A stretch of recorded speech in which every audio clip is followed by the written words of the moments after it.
3 o'clock this morning, an explosion rocked the quiet cul-de-sac of Wardlow Close and blew up the walls and part of the roof of the 4-bedroom house. We heard a tremendous bang.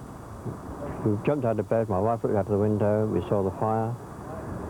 She phoned 999, I came out, and when we got outside there was another big explosion. Came out soon, the house was well ablaze then, the fire engine had arrived, the paramedics had arrived. The fire crews who were called to the scene had been told that the house was empty. We were told that there might well be someone around the building, not necessarily inside. So we started to remove some of the rubble that had been blown outwards by the force of the explosion, and we found a body in the rear garden. The man who died beneath the rubble lived in the house next door. There, the woman he was due to marry in 9 weeks' time has been comforted today by relatives.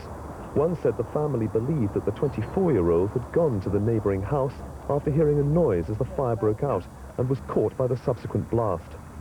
Presumably went down to investigate, you see, and there was a big smell of petrol according to the authorities.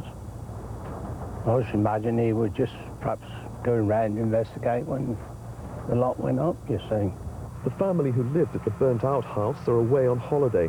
Neighbours say there had been signs of a previous break-in at the house a week ago. She's on holiday at the moment. It's not fair on her. You know what I mean? She's had her ups and downs in life, but she don't deserve to come home to this. As the dead man's parents were taken away from the scene, a forensic team and fire investigation officers began their examination of the site. This afternoon, the body was finally removed from beneath the rubble and taken away for a post-mortem examination. John Cranston, Look East, Northampton.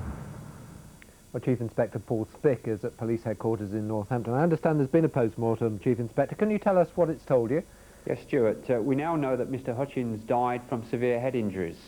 That has inevitably been caused as a result of the rear wall of the house collapsing on the body. Can you confirm the identity? Mr. Hutchins has not been formally identified, but we do believe him to be Gavin Hutchins, who's 25 years old and is in fact the neighbour. Where exactly was the body found? It was found in the rear garden, but very close to the house and very near to a broken window that had been used to gain entry into the house. And the injuries are consistent with what? Consistent with the wall collapsing as a result of the fire and explosion actually falling on the body.